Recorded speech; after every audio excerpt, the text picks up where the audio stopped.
El día de hoy tenemos la presencia de una buena amiga, la doctora Yandira Gómez. Ella es médico gastroenterólogo del Hospital 2 de Mayo y vamos a hablar de varios temas que tienen que ver con el proceso de gastritis. Yo les quiero comentar que no hay una sola persona que me diga, por ejemplo, doctor, estoy con gastritis, y se le echa la culpa a la gastritis a casi todo dolor de estómago. Y eso es parte de la experiencia que hoy día queremos compartir con ustedes.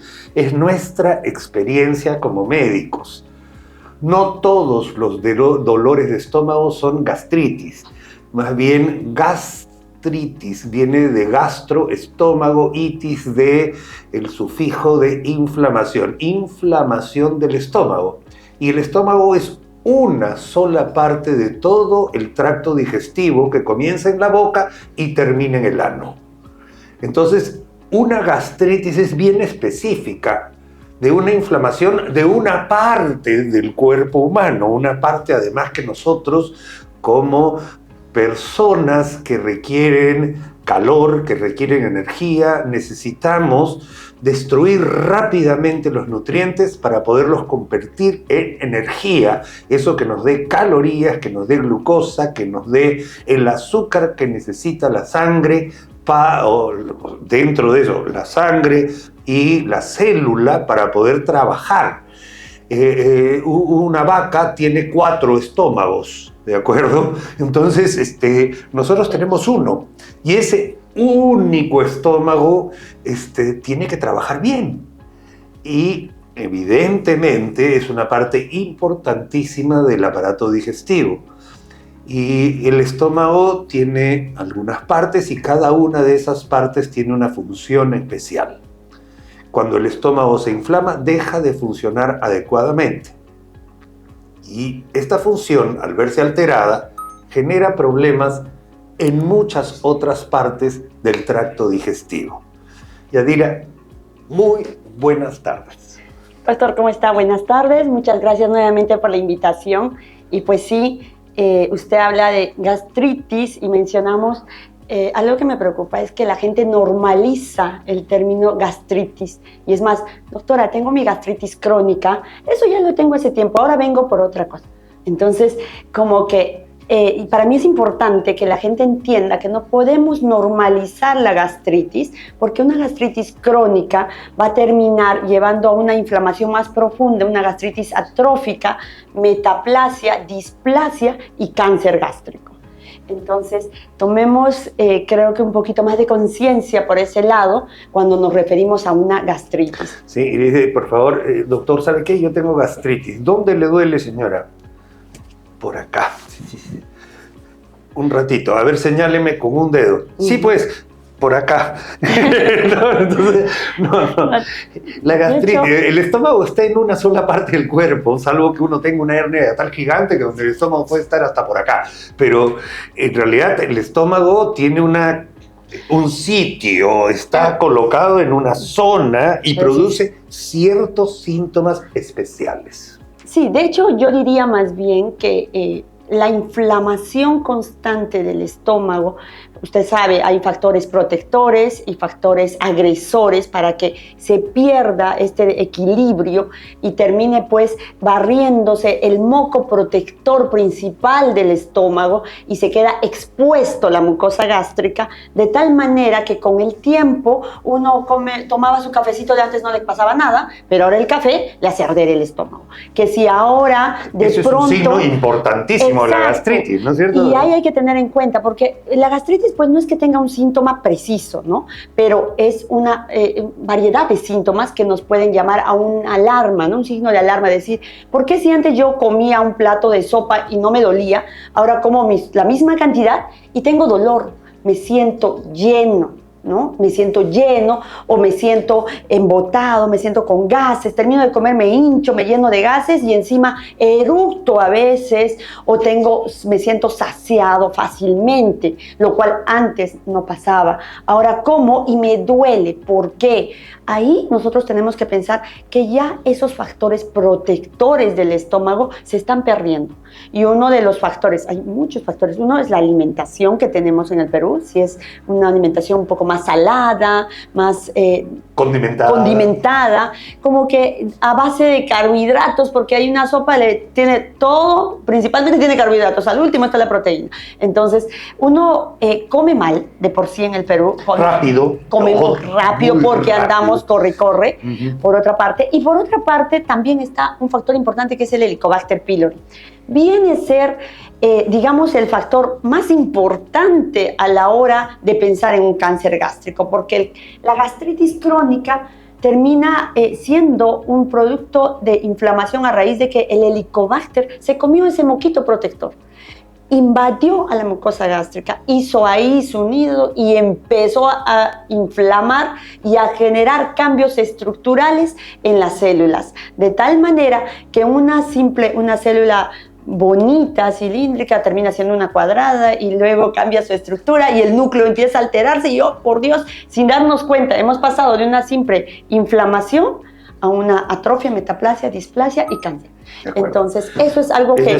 Y miren, amigos, ¿qué es lo que pasa? Yo les quiero contar algo. Mire, si usted agarra y todos los días a las 4 de la tarde comienza a hacer así, ¿ya? Haces así, por 1 hora, todos los días a las 4 de la tarde. Esta piel va a cambiar. ¿Por qué? Porque la estoy agrediendo constantemente. Imagínense si yo me rasco. Va a haber acá una heridita. Esa heridita va a querer curarse. Entonces vienen otras células que no deberían estar y que se comienzan a meter y comienzan a horadar. Y entonces después de rascarse en la mano, estoy hablando, eso comienza a generar un tejido que no debería estar. Y eso comienza a haber metaplasia, displasia, cáncer. Entonces, hay algo así, es la noxa constante, el daño constante. ¿Cuál es el daño? Fumar, por ejemplo. Cuando uno toma una pitada, se traga el humo, ¿no es cierto? Y ese humo llega. Cuando uno toma mucho licor, también. Cuando una persona come mal, a deshoras, mastica mal, también. Cuando una persona toma cosas muy ¿no? En cantidad, ¿no? Porque recordemos que una botella, si tú le sigues echando agua, va a rebalsar. Entonces, no podemos pensar en que si en esta taza debía entrar 200 cc, voy a ponerle 500, obvio va a rebalsar, le va a hacer daño a tu estómago y tu estómago en un momento vas a sentir ese reflujo. Comamos en cantidades adecuadas, no nos sobrellenemos y peor aún, luego nos quedamos en un desayuno-almuerzo y luego no comemos hasta 10 horas después, le dejamos en un ayuno prolongado y eso también daña nuestro estómago. Entonces tenemos que ser más cuidadosos a la hora de nuestra alimentación. Sé que no es fácil tener 1 hora de desayuno, almuerzo, cena, pero tratemos de organizarnos de tal manera que nuestros alimentos sean en cantidades adecuadas a horas adecuadas. Tan solo con eso estamos previniendo y tratando una inflamación del estómago como es la gastritis. Perfecto. Vamos a hablar ahora un poquito de esto que has mencionado como un factor de riesgo importante, no solo en el Perú, sino en el mundo. Así es. Que viene a ser el Helicobacter pylori.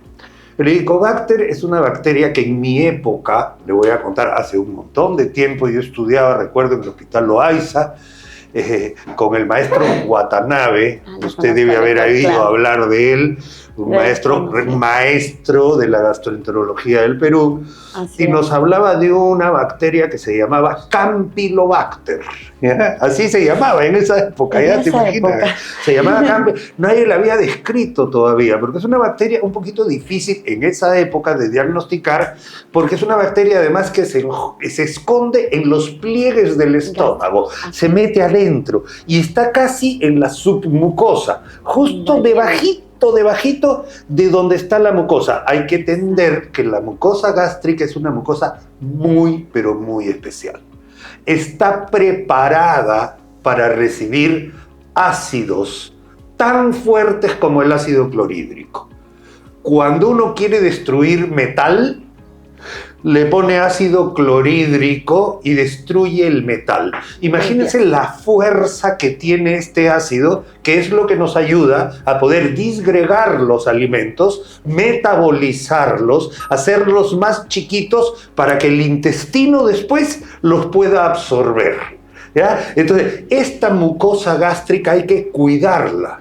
Y este germen, que ya está totalmente descrito, que es una bacteria flagelada, especial, que se mete en las hendiduras que tiene el estómago, genera pequeñas ulceraciones que vienen a ser como heriditas, que son asiento de lo que viene a ser la gastritis crónica. Entonces, cuando esa inflamación crónica permanece en el tiempo, ya está descrito en todos los medios del mundo que es un antecesor del cáncer gástrico. Así es. Una enfermedad que ha aumentado en el Perú. Sí, de hecho, el cáncer gástrico en el Perú es la primera causa de muerte por cáncer en pacientes, varones y mujeres mayores de 50 años. Mueren más de 5,000 personas al año en el Perú por cáncer gástrico, siendo el cáncer gástrico una enfermedad grave, pero que puede prevenirse. Puede prevenirse y si lo detectas a tiempo es curable. Es curable. Es curable. Entonces, ahí la importancia de decir, si yo elimino al Helicobacter pylori, disminuyo un factor de riesgo importante para desarrollar cáncer gástrico.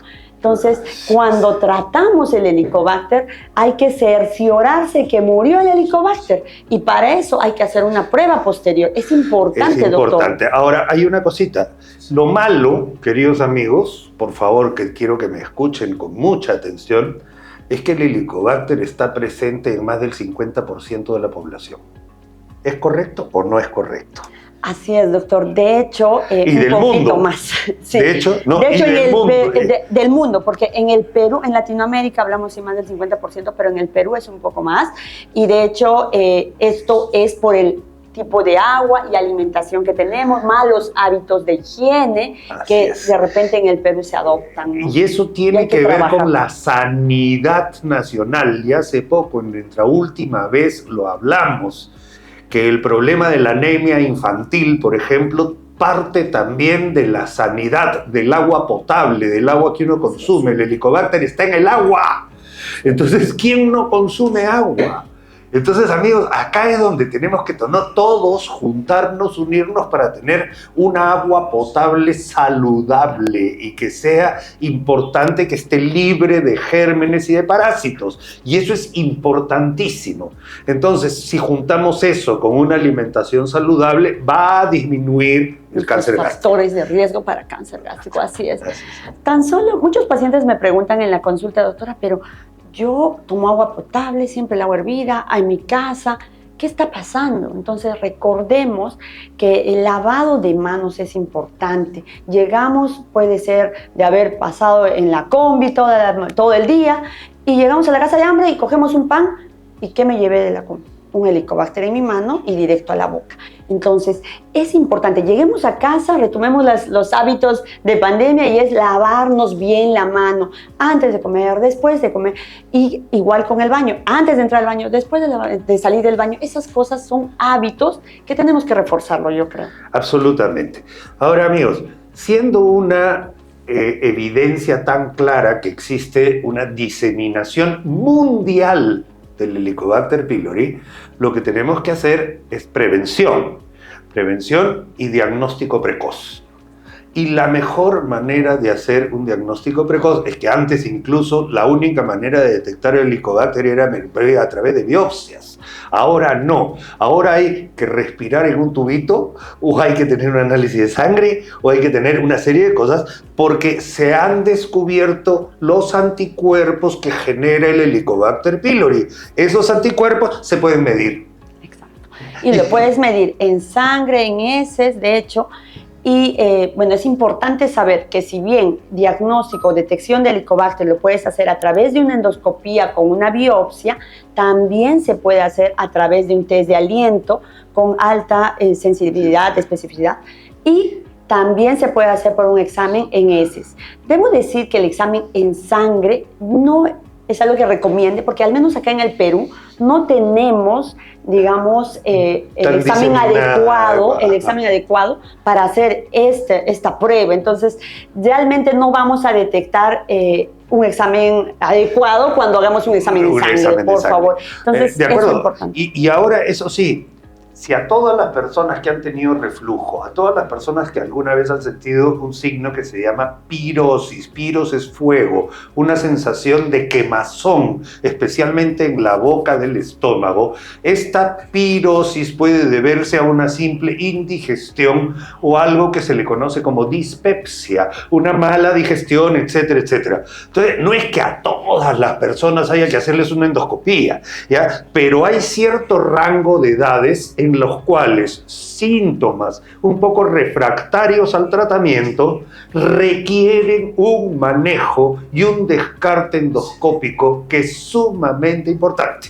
¿Ya? Sí. O sea, es mi opinión por lo menos, Yadira, no sé así si es, estás de doctor. acuerdo, ¿no? O sea, de hecho, todo paciente, así sea asintomático, mayor de 40 años, debe hacerse una endoscopía de despistaje.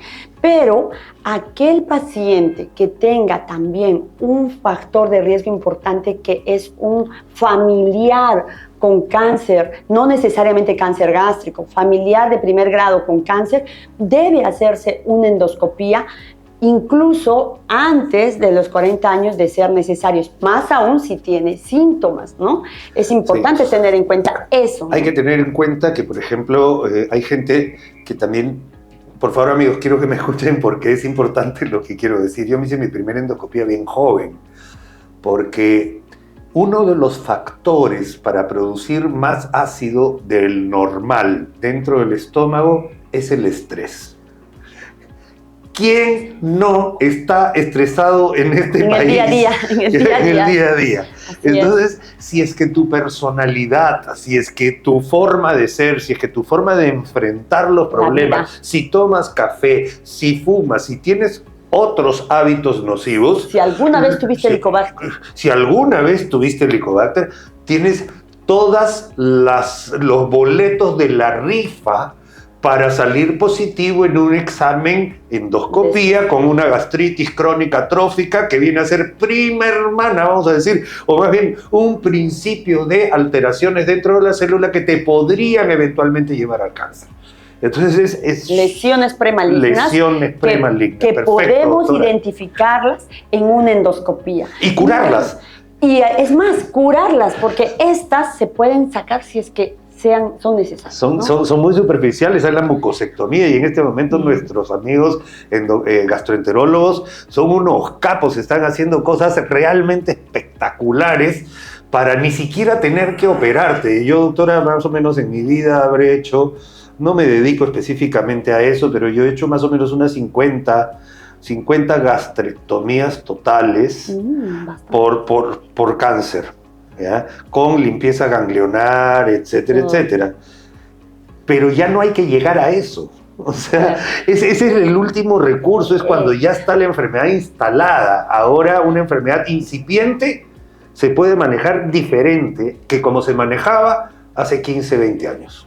Sí, de hecho, como íbamos diciendo, la endoscopía nos permite pues ver justamente identificar estas lesiones premalignas, pólipos, ¿no? Pequeños, que nosotros podemos ahora con la nueva tecnología identificar básicamente si estos pólipos tienen características de ser pólipos malignos y hay que retirarlos. Y retirarlos a través de tu misma endoscopía con unos instrumentos como un asa de polipectomía, que básicamente haces un cortecito mínimo, el paciente no le duele, parece simplemente su endoscopía, no te demoras nada, y lo retiras y de pronto mandas a patología y sale el resultado de la patología y te dice, este era un cáncer, ¿no? Este era un cáncer temprano. Que ya desapareció. Y que ya lo sacaste. Ya lo curaste. Lo curaste. Entonces, eso es importante. Ahí tenemos que llegar, Yandira. Ahí tenemos que llegar. Ese tiene que ser nuestro norte. Y definitivamente estamos justamente en eso, doctor. No sé si me permite, pero nosotros, la razón por la que hoy estoy aquí y que realmente pedido un poco es la atención de la población, porque nosotros en el Hospital 2 de Mayo, donde trabajamos, nosotros tenemos la oportunidad de haber adquirido equipos de última generación, además que tenemos una certificación por endoscopía de excelencia, esta certificación internacional, y estas oportunidades deben sumar a la hora de que nosotros le ofrezcamos a un paciente hacerle un despistaje de cáncer gástrico. Y qué mejor poder ofrecerle esta oportunidad a pacientes en general, sean pacientes de la población cis o no cis. O no cis. Y además a través de una campaña. Vamos a barrer, amigo, vamos a barrer. ¿Ya? Porque lo que necesitamos es detección. Y para detección, usted tiene que ir, pues no se puede hacer por vía remota, usted tiene que ir. Y hay ciertas cosas que vamos a ir diciendo y además acá lo tenemos, y lo único que hay que hacer es acercarse al consultorio externo de gastroenterología del Hospital 2 de Mayo de lunes a sábado de 8 a 4. Les invito, de hecho, ¿cuánto a todos, cuesta? De hecho, justo quería comentar eso para todos, por favor. Si usted tiene su CIS, independientemente que corresponda en este momento a la jurisdicción del Hospital 2 de Mayo, puede ser que su CIS sea, qué sé yo, del Callao, del San Miguel, usted puede venir con su DNI y por este mes de noviembre vamos a dar la oportunidad de hacer una referencia inmediata, extraordinaria, que permita atenderse para despistaje de cáncer gástrico al 100% gratuito, ¿no? Gratuito. Esto además... ¡Qué maravilla! Además no nos hemos quedado solamente en los pacientes que tienen CIS, porque hay muchos que tienen... Que no lo han tramitado, vamos a decir. Exacto, pues, que no lo tienen, pero que pueden pagar de repente una endoscopía. Perfecto, para estos pacientes nosotros hemos aperturado la posibilidad de que tenga una consulta pronta, es inmediato, se acerca al consultorio de gastroenterología, como les decíamos, de 8 de la mañana a 4 de la tarde, y simplemente con tu DNI les vamos a sacar su historia clínica inmediato, hacerle la atención en ese momento y dando como un adicional, pero en el momento, para que no tengas que volver a venir, sacar una cita y programarle la endoscopía para su prevención. Y además, doctor, déjeme comentarle que esta campaña, por única vez en el mes de noviembre, vamos a hacerla no solo con una endoscopía, sino con un examen laboratorial, en el cual nos permite, que es realmente una donación, es un examen en el cual nosotros podemos prevenir, medir en un paciente el riesgo de hacer cáncer gástrico. Si le haces este examen en sangre a una persona y luego comparas y ves los resultados, puedes decir, este paciente tiene bajo riesgo de hacer cáncer, le voy a hacer su próxima endoscopía en 5 años. Este tiene alto riesgo de hacer un cáncer, entonces su próxima endoscopía será en 2 años, 3 años. Entonces tenemos esa oportunidad solamente en el mes de noviembre, eso sí, y darles de manera gratuita incluso a los que no tienen CIS y obviamente también a los que tienen CIS, y eso es un super plus a la hora de desarrollar o de ofrecer una campaña de atención en prevención de cáncer gástrico, y yo le agradezco mucho esta oportunidad de poder llegar a todos nuestros compatriotas. Y yo estoy muy agradecido primero por el emprendimiento que tiene el hospital, porque sé que el departamento de gastroenterología está haciendo todo lo posible por tener y utilizar los recursos que en este momento disponen. Exacto. En mi época no se disponía, entonces ahora que lo hay, por favor, amigos, acepten esta ayuda, que es una ayuda gratuita gratuita y que puede descartar la posibilidad de una enfermedad que afecta no solo a usted, sino a toda su familia. Nos están reventando las preguntas, Yandira, de verdad, doctor. O sea, reventando las preguntas. Y vamos a ver, mira, ya. Mucho gusto. O sea, vamos a ver. Sonia desde el RIMAC. Doctor, me arde la boca del estómago, tengo 30 años. Punto, lo pone así. ¿Ya? O sea, ya. Primero, que te arda la boca el estómago no es normal, ¿ya? O sea, vamos a partir por ahí. Eso se llama pirosis. A ver. Sí, de hecho, Sonia, en realidad, si tú tienes si me das la información, solo ardor del estómago, pues como dice el doctor, es una información vaga, pero sí podemos decir que no es lo normal. Entonces, si hay ardor del estómago, tienes que identificar qué estás comiendo y qué está generando ese ardor. A lo mejor han cambiado tus hábitos de alimentación, comes un poco más, comes mucha chatarra o menos también, ¿eh? O también no estás comiendo a tus horas. Entonces, yo creo que primero, cuando hay un síntoma gastrointestinal, lo primero que tenemos que ver es qué estoy haciendo diferente a lo que hacía. Entonces, identificar, verdad, estoy comiendo más chatarra, cambiemos nuestros hábitos de alimentación y vamos a ver qué rápido nuestro estómago responde a ese cambio de hábitos. Sí, porque voy a decir algo, el estómago es bien noble, ¿eh? Sí, bien la verdad noble, que sí, doctor. La verdad que sí. Muchas gracias, Sonia, por tu pregunta. Carla de la Molina, 67 años. Doctor, ¿con qué frecuencia se debe hacer una endoscopía? Yo tengo reflujo y a veces me duele la boca del estómago. Bien, si uno ya tiene síntomas, especialmente como el reflujo, ya es una paciente en que deberíamos, primero, damos un tratamiento usualmente médico, ¿no? Siempre es bueno que el paciente llegue a consulta, lo examinemos, lo revisemos. Eso es siempre importante. El tan solo tocar tu estomaguito claro, es muy importante. Y además, ¿no? La historia clínica es importante. Preguntarte, ¿no? En qué momento es el reflujo, si es al despertar, si es al acostarte. Son datos que necesitaríamos de repente, pero sí es importante decirte que el reflujo gastroesofágico genera lesiones a nivel del esófago y del esfínter esofágico inferior, que podemos verlo mediante una endoscopía. Entonces, sí, una endoscopía nos va a ayudar al menos a ver qué grado de lesión ya causó ese reflujo en el esófago. Entonces sí estaría indicado. Perfecto, Yandira, estaría indicado y además tiene 67 años y yo le digo, señora Carla, mire, así como el estómago está preparado para recibir ácidos, el esófago no. El esófago no está preparado, no tiene sus mecanismos de defensa que tiene el estómago.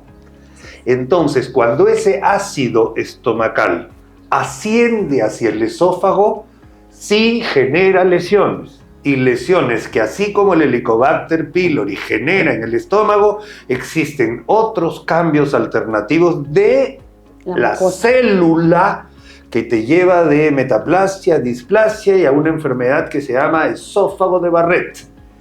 Y es súper importante tomar ciertas muestras a través de una endoscopía.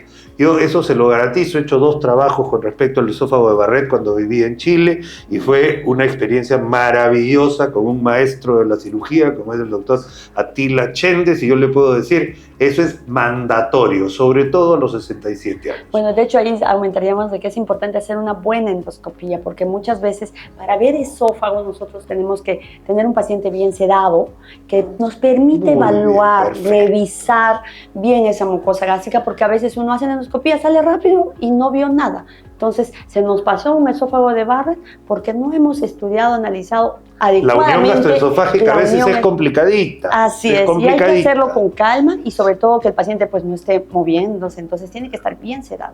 Perfecto, muy buena acotación, doctora, porque es totalmente cierto. ¿Ya? Hay que tener buena mano, además es operador dependiente, ¿no? O sea, hay que tener eso. Erika, doctor, me duele abajo del ombligo y tengo cólicos. ¿A qué se deberá? Señorita Erika, esta me la vas a dejar, porque Erika, evidentemente esto requiere palpación, percusión, auscultación, visión, historia clínica. Si tú me dices, tengo un dolor abajo del ombligo, corazón, yo te tendría que preguntar, mujer todavía, ¿cuándo fue tu última regla? ¿Tienes relaciones sexuales? ¿Cuántos hijos has tenido? ¿Has tenido quistes de la barriga? O sea, es incluso, ya es casi pélvico, ya no es abdominal completamente. Entonces, de hecho, nos falta información. Lo que tienes que hacer es ir a un médico o médico clínico general, a un gastroenterólogo para que te haga una evaluación completa. Acá no podemos dar indicaciones así, porque no sería ético. Sí, así es, pero sin embargo preguntaría en ella que todo dolor del ombligo siempre es preguntarse, ¿estoy evacuando bien? ¿Estoy haciendo deposiciones diario? Porque usualmente cuando están estreñidos crónicos se inflama la parte pélvica y el no eliminar las deposiciones diario hace que retienas gases y eso, heces duras más gases, cólicos abdominales inferiores. Entonces, ¿tiene relación con las comidas, por ejemplo? Ese tipo de cosas. ¿Cuándo ha sido tu última regla? ¿Has tenido reglas normales? ¿Sangras demasiado? ¿Sangras poco? ¿No vas? O sea, exacto, hay un montón de cosas que preguntar, pero por lo pronto mientras vas a un médico a que te examine y etcétera, yo creo que es importante bastante fibra, toma bastante líquido y asegúrate que estés haciendo deposiciones diarias, ¿no? De acuerdo. Una muy buena pregunta tenemos del señor Santiago. Tengo 50 años y sufro de muchos cuadros repetitivos de Helicobacter. ¿El Helicobacter puede regresar? Así ¿Regresa? Es. Por favor, aclara, para mí también, por favor, ¿ya? Sí. Porque yo a veces digo, ¿para qué dar tratamiento si te vas a reinfectar? A la semana. Sí.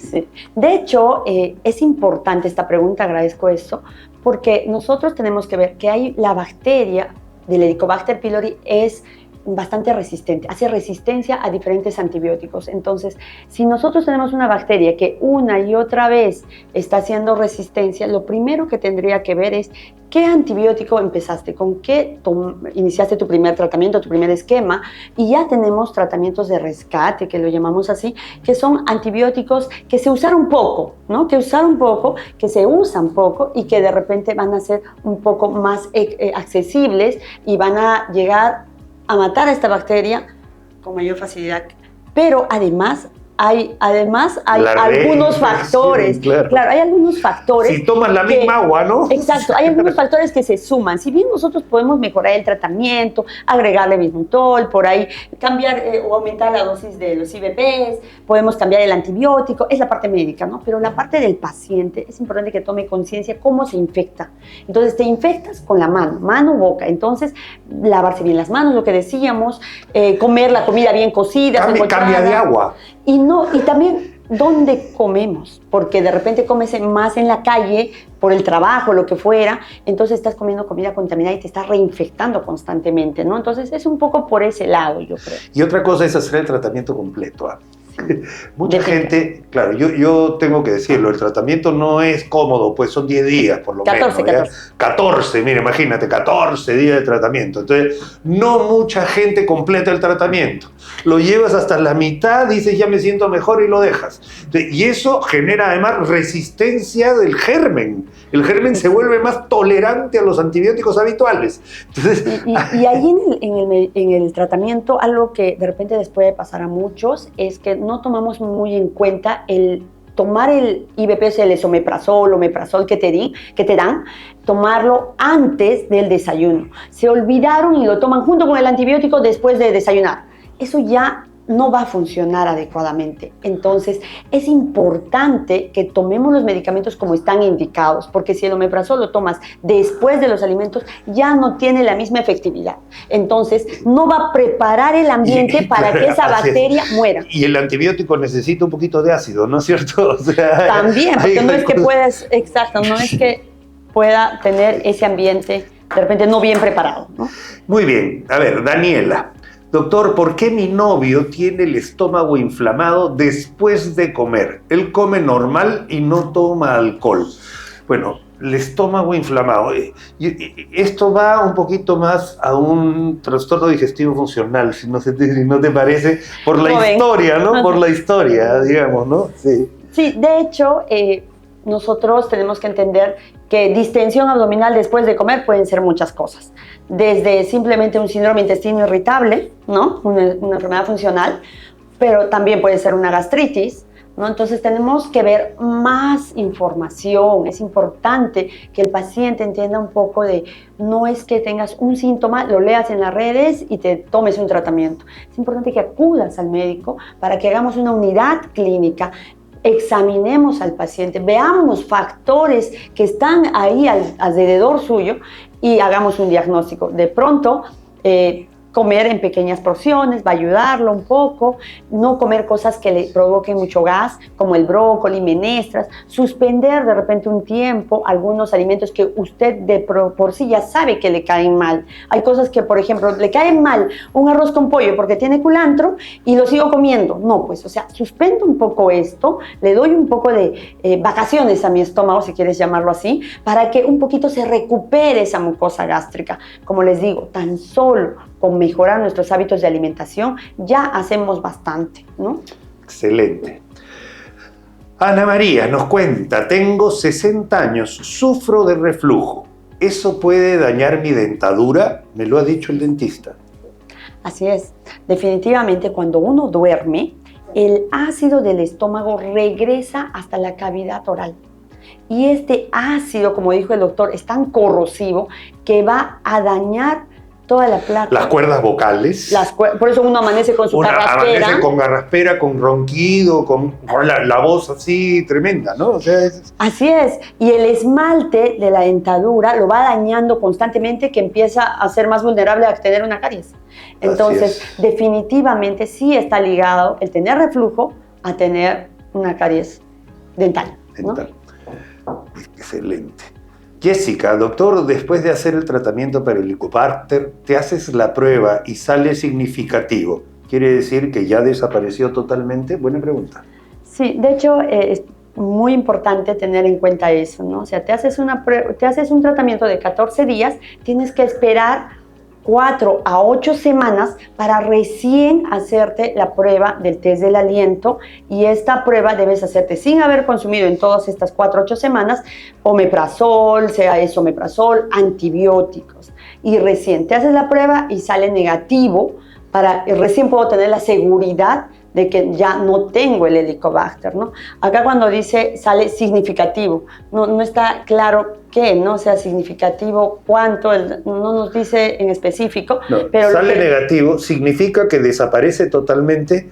Sí, pero ojo. Sí, si sale negativo, significa que ya mataste el Helicobacter definitivamente. Pero te puedes reinfectar. A partir de ese momento, a cuidarte para no reinfectarte. Exacto, para no reinfectarte, y eso es importantísimo. Inés del Agustino, 65 años. ¿Cuáles son los síntomas del Helicobacter? Una pregunta general, pero buena.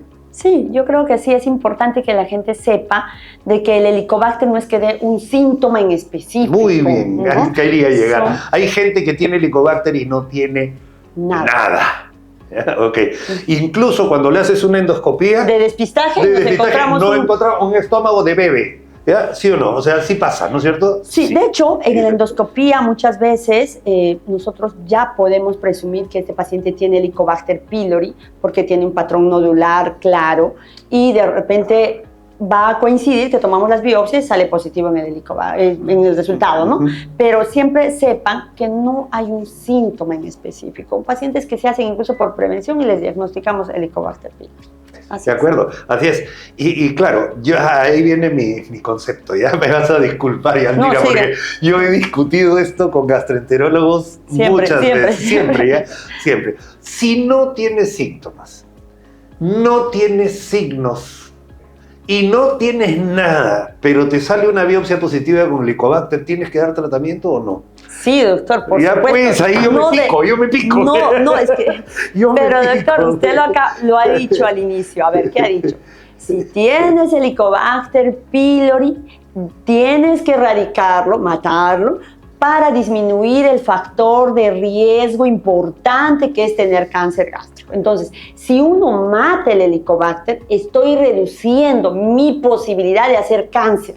Si tengo ese concepto claro, entonces no me voy a rehusar a tomar tratamiento de 14 días.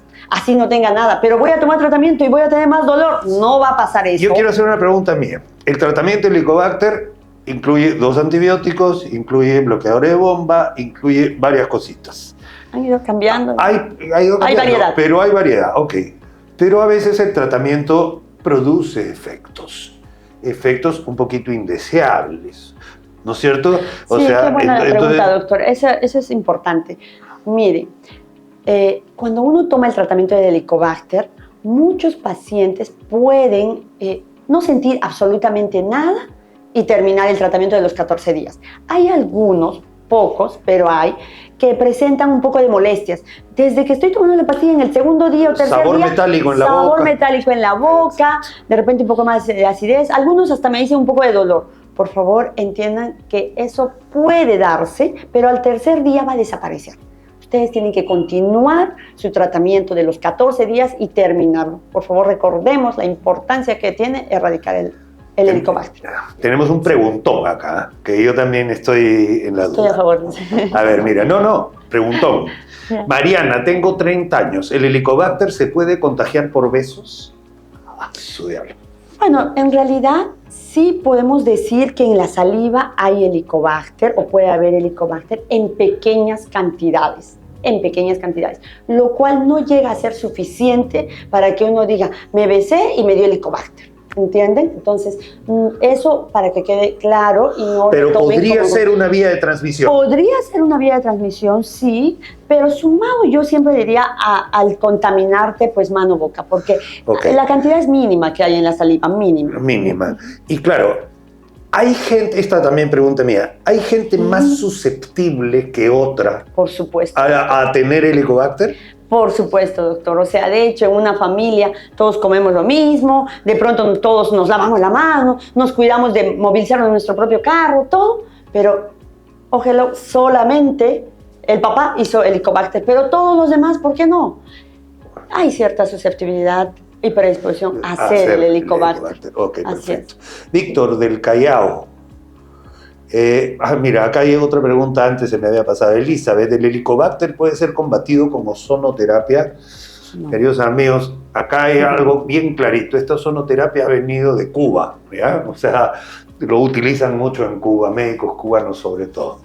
Y les tengo que decir, el oxígeno se escribe en una pizarra como O2, ¿ya? Así se escribe en química el oxígeno. O no significa nada. O2 significa el oxígeno del aire que respiramos. El ozono es O3. ¿Ya?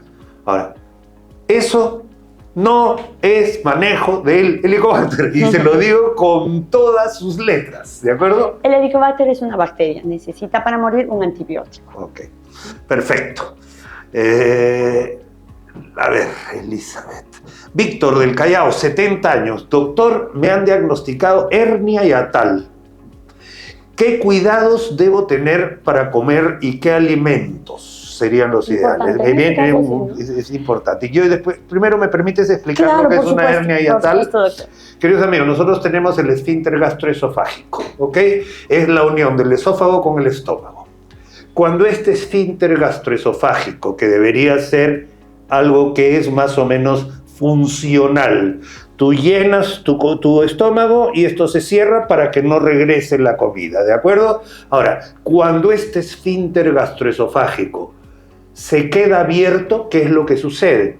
Lo de abajo comienza a refluir, pero no solo refluye el contenido, puede refluir la propia mucosa gástrica y el estómago ascender al tórax. Y eso se llama hernia hiatal. Y eso definitivamente es algo que uno tiene que manejar, por favor. De hecho, uno ve en una endoscopía el diagnóstico de una hernia hiatal y hay que ver los grados también, ¿no? Sí. Definitivamente, si es que uno ya tiene una hernia hiatal, debe cambiar los hábitos de alimentación. El comer fraccionado es importante, es decir, comer en pequeñas cantidades. Preferible que comas 5 veces al día de a pocos a que comas 3 bastante, ¿no? Por un lado eso. Está también el tema de dormir con cierta elevación en la cabecera, ¿no? para que estés algo inclinado, no tu cuello, no tu cabeza, sino todo el esófago. Por eso se recomienda poner unos taquitos de madera de 10 centímetros. Sí, debajo de la cama para que de alguna manera el esófago esté inclinado. Eso va a disminuir el ascenso del ácido clorhídrico al esófago y va a dejar de dañar pues ese esfínter esofágico.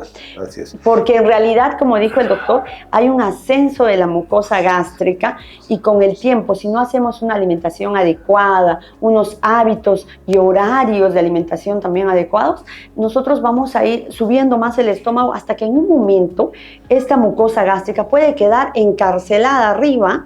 Y alguna vez tuve un paciente, emergencia médica, doctora. Es una emergencia, alguna vez tuve un paciente que vino como con dolor precordial, como un infarto, y no era otra cosa que una hernia que había atascada, ¿no? Encarcelada.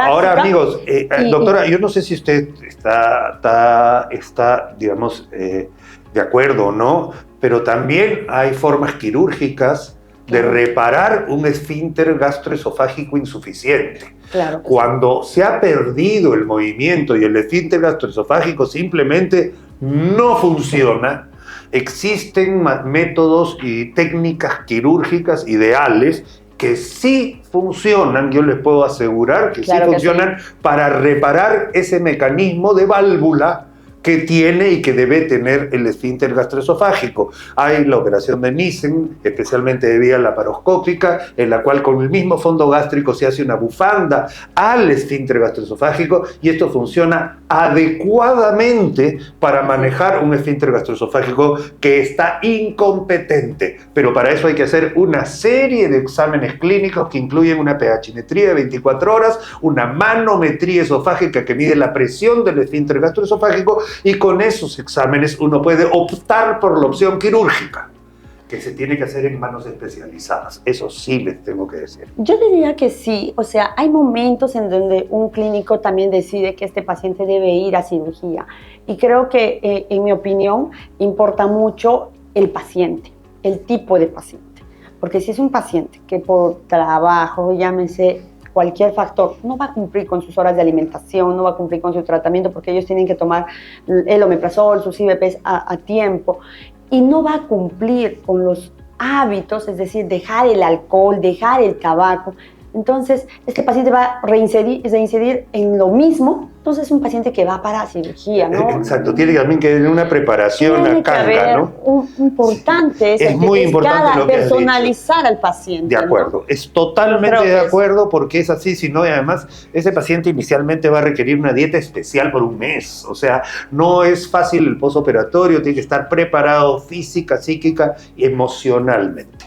Sí, para el paciente que preguntó justamente eso, ¿no? Tener en cuenta que no es tratar una hernia hiatal, no es un tratamiento de un mes, no es un tratamiento de toda una vida. O sea, por eso es un cambio de estilo de vida y alimentación, porque va a ser así siempre. Si vas a cambiar por un mes y luego vas a volver a lo de antes. Es lo mismo que la cirugía bariátrica, ¿no? O sea, tengo pacientes, yo le digo que se han tomado el trabajo, han gastado su dinero por hacer esta operación que es buena, que ayuda y que cura muchas veces hasta enfermedades como la misma diabetes y todo, ¿okay? Pero que como no pueden comer pan, toman leche condensada. Doctora, le juro por Dios que he visto eso, o sea, por Dios, o sea, el helado pasa. El helado pasa, pero el pan no pasa. Entonces, es que justamente esos pacientes, antes de hacerse esta cirugía, pasan por un manejo psicológico, así es, ¿no? Y una evaluación psicológica. Y así debería ser. Es multidisciplinario el tema. Así es. El kefir es probiótico. No tiene ningún efecto sobre el Helicobacter, no, pero ayuda muchísimo, querido amigo. Yo sí creo en la microbiota. No, yo creo en la microbiota. Yo creo, y además que es el cerebro glandular que nosotros tenemos. Por supuesto. Definitivamente, yo diría, mi respuesta sería, creo que es importante tener un equilibrio de la microbiota, pero recordemos que nosotros de por sí tenemos nuestras bacterias, por llamarlo así, buenas malas, que deben estar en un equilibrio.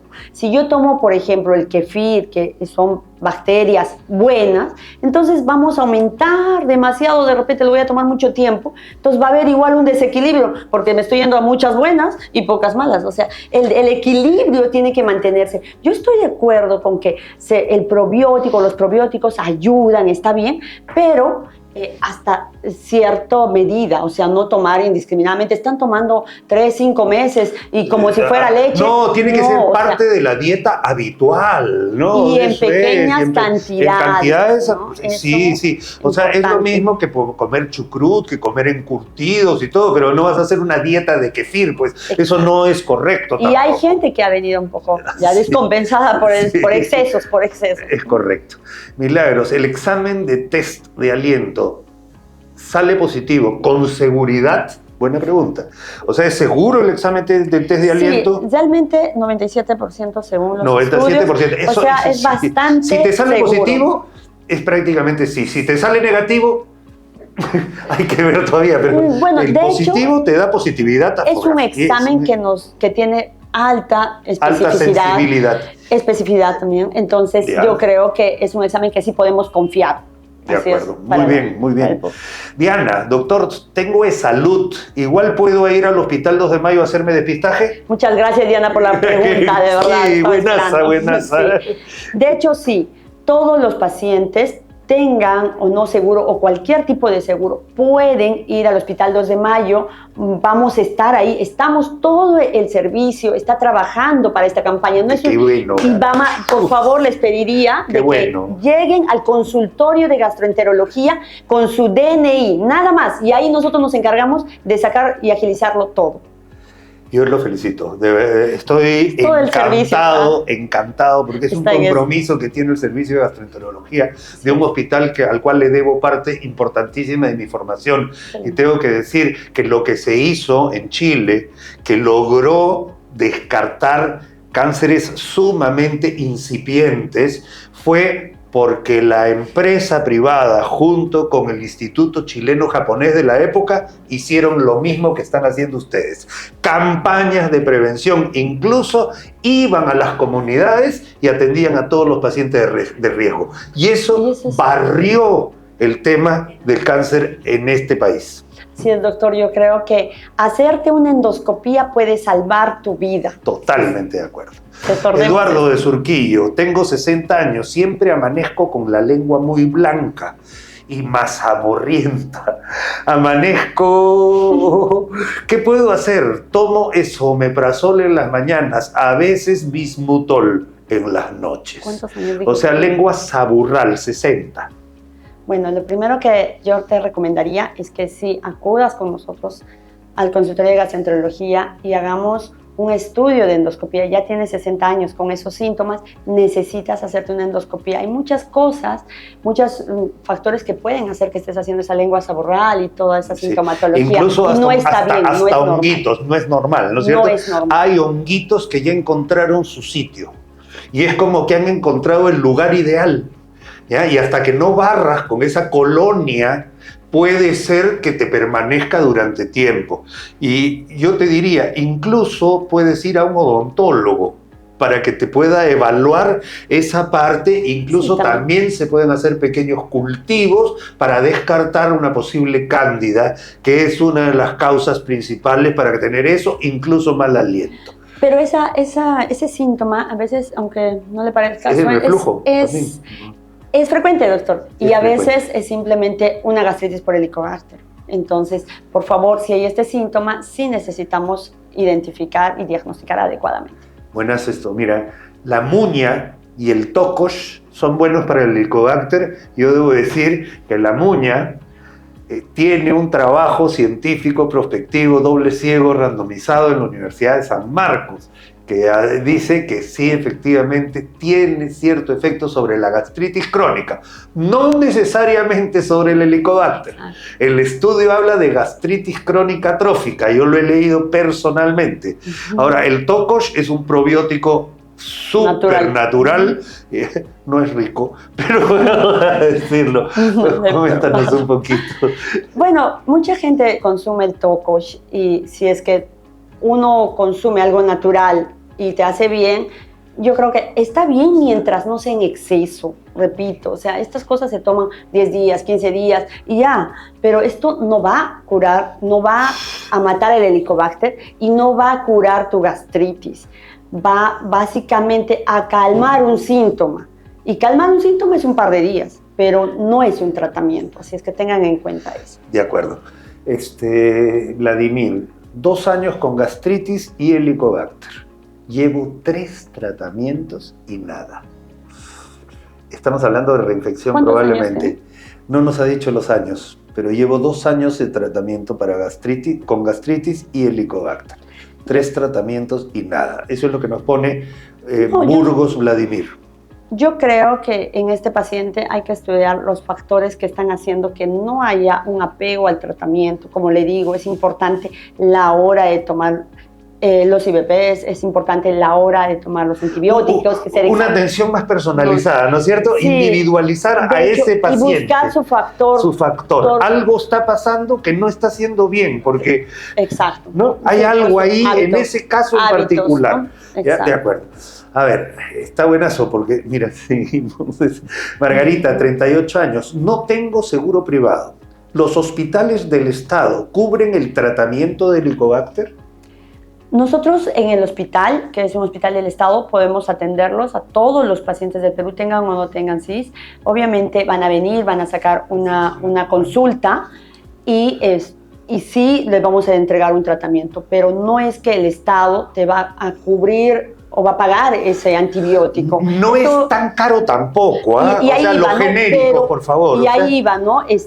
Pero recordemos que son precios cómodos, son precios alcanzables, sociales, ¿no? Entonces, comprar un tratamiento dentro del hospital definitivamente es mucho más económico. Totalmente. Si bien son genéricos, nosotros lo vemos día a día que sí funcionan si lo tomas adecuadamente. Es correcto. Yo quiero acá decir algo importante. Un laboratorio puede cobrar 10 soles y un genérico puede costar 1 sol. ¿De acuerdo? Y es así. Pero, ¿por qué es eso? Porque ya pasó la etapa de investigación de ese laboratorio. No quiero decir que uno es mejor que el otro, porque en realidad el principio activo viene a ser el mismo. ¿De acuerdo? Entonces, es así. Claro, que si tienes, pues, estamos viendo que en nuestro país hay, pues, vamos a decir, estafadores de miércoles, ¿ya? Así, gente de muy baja estofa, gente que mete en cápsulas cosas que no son, pero si usted compra un omeprazol en su blister bien ocupado y es un omeprazol genérico, va a tener el mismo efecto que uno de marca. O sea, eso sí, pero si usted lo compra en un sitio que no es una farmacia legal y lo compra en la calle al ambulante, se puede arriesgar a que eso sea una estafa. Y ahí es donde tienen que entrar todas las autoridades también a arreglar y considerar eso. Y eso es parte de lo que está pasando en el submundo de las farmacias que está alrededor, que te vende el que está atrás, que no es el farmacéutico de la farmacia. Y eso es lo que uno debe evitar, la informalidad. Daisy, doctor, tengo Helicobacter y estoy en tratamiento. A pesar del tratamiento no me pasa el dolor de estómago. ¿Cuánto tiempo debe esperar una persona a recuperarse después de un tratamiento de Helicobacter? Bueno, de hecho, cuando apenas uno termina sus 14 días del tratamiento, el paciente viene normalmente y te dice, doctora, ¿qué cambio? Me bajó primero el hinchazón, me mejoró el tema del dolor, es otra cosa, ¿no? Entonces, esa respuesta para nosotros es, ¡ay, qué felicidad!, ¿no? Sí, Sin embargo, hay pacientes que vienen y te dicen, doctora, pero aún tengo molestias. Entonces, recordemos que tampoco todo, pues, es Helicobacter, ¿no? Así es. O sea, hay un tema funcional, pues. Tratamos el Helicobacter perfecto, pero puede haber una dispepsia, por ejemplo, que la vesícula no esté funcionando bien. Tienes cálculos en vesícula, barro en vesícula, entonces yo digo, no, ya tratamos el Helicobacter, ya debió mejorar los síntomas, su test salió negativo, él ya no tiene Helicobacter, yo tengo que centrar en otra causa. Y muy, muy frecuente, realmente si son jóvenes, es la vesícula. Dispepsia, y ¿no? la dispepsia. La dispepsia por un cálculo en vesícula, por un barro biliar, pero también están los pacientes funcionales también muy de la mano, ¿no? Muy de la mano, el trastorno digestivo tener en funcional, cuenta buscar otra causa. No es que orgánicamente exista algo. Hay que recordar que el aparato digestivo también es parte del sistema nervioso central. Hay gente que cuando está estresado tiene migraña. Hay gente que cuando está estresado tiene ardor en la boca del estómago. Hay gente que le tiemblan las manos. Cada uno agarra un órgano blanco, somatiza diferente. ¿Y eso por qué? Porque hay una unión cerebro, neuroendocrino, digestivo. O sea, todo es un todo. Así es. Entonces ahí es donde viene el problema y ahí es donde está la mano experta del gastroenterólogo, que está sumamente adecuado para poder discernir y manejar este tipo de casos refractarios al tratamiento. Queridos amigos, hemos cumplido nuestro tiempo y se nos ha pasado rapidísimo, y yo quiero acá reforzar la campaña que tiene el Hospital 2 de Mayo y la tenemos acá a nuestra espalda, y está dirigido a hombres y mujeres de 40 a 75 años, con y sin CIS, de cualquier seguro. Vamos a ver, cupos son limitados porque evidentemente no se puede atender por un mes seguido a tantas personas, y el examen incluye un examen, por favor. Tú. Sí, de hecho les agradezco nuevamente y vamos a atender en el Hospital 2 de Mayo. Acérquense todos, como dije, con su DNI nada más al consultorio de gastroenterología. Necesitamos que el paciente sea entre 40 y 70 años de edad y que estos pacientes vengan teniendo o no teniendo el CIS. Porque a veces piensan que porque es hospital están limitados en ese aspecto, pero no, vamos a atender a todos, y al que no tiene referencia, le vamos a abrir una referencia y vamos a hacerle un despistaje, porque lo importante aquí es cuidarte, lo importante es hacer prevención de cáncer gástrico para que esto no nos coja ya cuando el cáncer esté muy avanzado, ¿no? Ahí donde no podemos hacer nada. Este es el momento y la oportunidad donde tú puedes prevenir una enfermedad tan grave como el cáncer gástrico. Eso es lo más importante, yo creo. Yandira Gómez, médico gastroenterólogo del Hospital 2 de Mayo. No se olvide, acérquese al consultorio externo de gastroenterología de lunes a sábado, de 8 a 4 p.m. Solicita su orden, que va a tener además, ojo, queridos amigos, esto requiere una pequeña preparación previa, un ayuno de 8 horas. Así es, ¿no? Definitivamente prefiero que vengan pacientes en ayunas, es decir, la noche anterior, definitivamente 8 de la noche, 7 de la noche, su lonche nada más, y venir. Esta campaña, como bien dice acá, es un examen de endoscopía, pero también un examen laboratorial. Y este examen laboratorial en sangre es un examen que nos permite básicamente vamos a saber el riesgo de hacer cáncer gástrico. Es un examen que no hay usualmente aquí en el Perú. No existe, y esta es la oportunidad. Y probablemente va a ser uno de los mejores trabajos publicados en el Hospital 2 de Mayo, para lo cual me adhiero. ¿Ya? Me adhiero libremente, porque esta es una donación que se está poniendo al servicio del público. No se olvide, todo noviembre. Todo noviembre. Asegúrese antes de Navidad, queridos amigos. Yandira, muchas gracias. Muchas gracias, doctor. Sí. Ha sido un placer de verdad tenerte acá. La información que hemos dado creo que ha sido muy valiosa. Yo más bien lo agradezco a usted, doctor. No, estamos felices de que hayas venido, y desde aquí un saludo inmenso a toda la gente que se está sacando la mugre en el hospital para obtener un país mejor. Gracias. Mil gracias por todo. Gracias a todos. Eso es. Eso, nos vemos. Muchas gracias, queridos amigos. Hasta luego. Chao.